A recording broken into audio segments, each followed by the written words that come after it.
Imagine this. It's the late 1500s. Japan is torn apart by civil wars, ruled not by emperors but by fierce warlords fighting for power. Into this world walks a man unlike anyone the Japanese had ever seen before, an African towering over the locals, his skin dark, his presence commanding. Crowds gather just to glimpse him. Children think he is painted with ink, and rumors swirl that he is not even human. But this man was very real. His name was Yasuke, and he would rise from foreigner to samurai under the legendary warlord Oda Nobunaga. This is the extraordinary story of the African samurai, a tale that feels like a Hollywood movie, yet it is drawn from real history. Africa to Japan, a journey. Across worlds, Yasuke's early life is a mystery. Historians debate where exactly he came from. Some believe he was from Mozambique, others suggest Ethiopia, Sudan, or perhaps even Portuguese-controlled territories along Africa's eastern coast.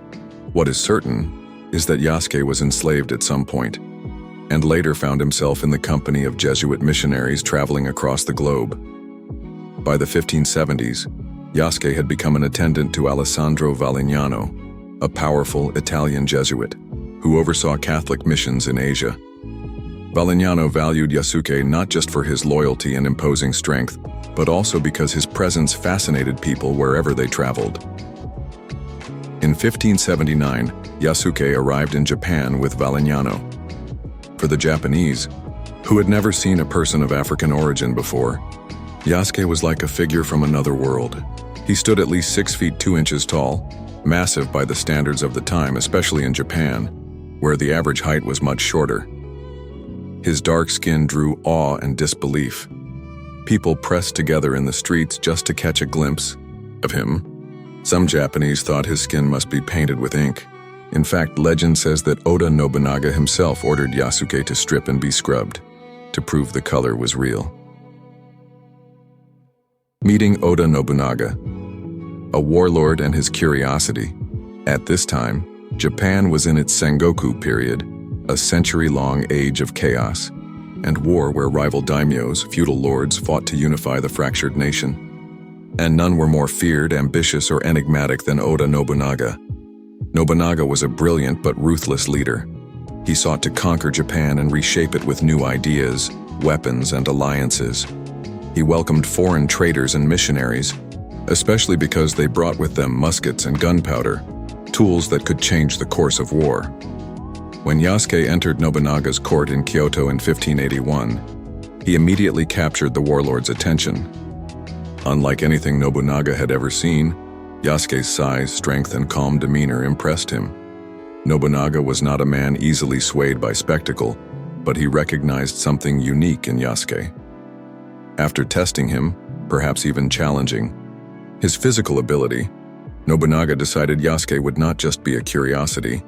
He would be elevated into the elite ranks of his household. Yasuke was given residence, a salary, a sword, and the training of a samurai. A man who had been a foreigner and possibly enslaved just years earlier now stood as one of the rarest figures in Japanese history, a samurai of African origin. Yasuke the samurai being named a samurai was no small honor. Samurai were not just warriors, they were retainers, men of loyalty and status. For Yasuke, this meant he had earned Nobunaga's trust. He was no longer an outsider. He was family in the warlord's court. Yasuke learned Japanese and adapted quickly to local customs. Records say he was intelligent, disciplined, and skilled in combat. Nobunaga, who respected ability above all else, seemed to regard Yasuke as more than just a servant. He was a bodyguard, a warrior, and perhaps even a symbol of Nobunaga's openness to new ideas. Yasuke's presence was striking in more ways than one. The sight of a tall African samurai at Nobunaga's side must have shocked enemies and allies alike. Yet it also reflected Nobunaga's vision. He was willing to break traditions if it served his cause.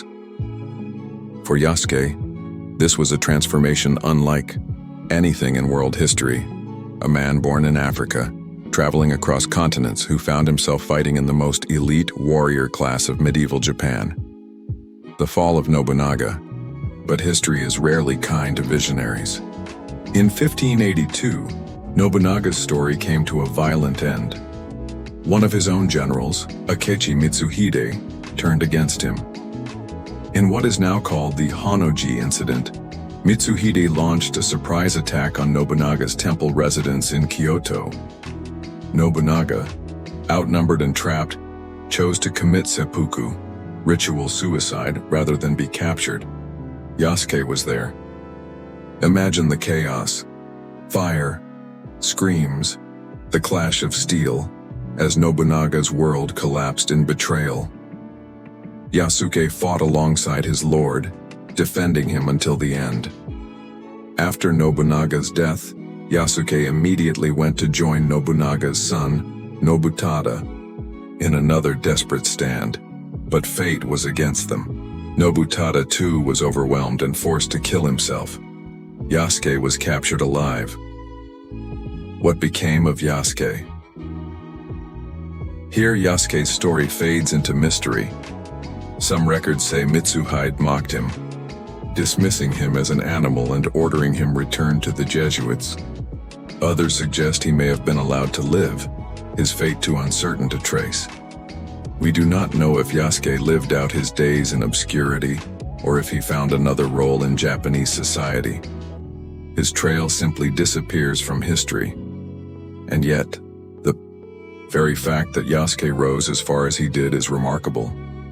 He is the only known African samurai in Japanese records, a living symbol of how unpredictable and interconnected history can be. Yasuke as legend in the centuries since, Yasuke's story has taken on a mythical quality. Was he truly a samurai in the full sense, or was his role more symbolic? Historians debate the details, but the legend of Yasuke endures because it represents something larger than fact. His story is a collision of worlds, Africa, Europe, and Japan, all intersecting in one man's extraordinary life. In an age when identities were rigid and outsiders often excluded, Yasuke broke every barrier. He became a trusted warrior in one of the most exclusive warrior classes in history. It's no wonder modern culture has embraced Yasuke. Novels, manga, anime, and even Netflix adaptations have reimagined his tale. He has become an icon of representation, a reminder that history is far more diverse and interconnected than we often imagine. Why Yasuke matters? Today, Yasuke's story resonates because it speaks to timeless themes. Breaking boundaries. Yasuke was proof that identity and origin do not limit greatness. In a foreign land, he rose to one of the highest honors possible: cross-cultural encounters. His life shows how global contact shaped even the most isolated societies. Japan, though wary of outsiders, was influenced by trade, religion, and individuals like Yasuke. The power of legacy. Though little is known about his final years, Yasuke's short but impactful presence in Japanese history has inspired countless retellings. In an age when the world is more connected than ever, Yasuke's life is a reminder that human stories transcend borders. Think about it. A man born in Africa traveled across oceans, walked into a Japan torn by war, and became a samurai at the side of one of history's most powerful warlords. His life sounds like fiction, but it was real. Yasuke's story may be incomplete, but what we do know is enough to inspire awe. He was a warrior who defied expectations, a foreigner who became family, and a legend who still inspires centuries later. So the next time someone says history is predictable, remember Yasuke, the African samurai who proved that even in the most unlikely of times and places, one life can change the story of the world.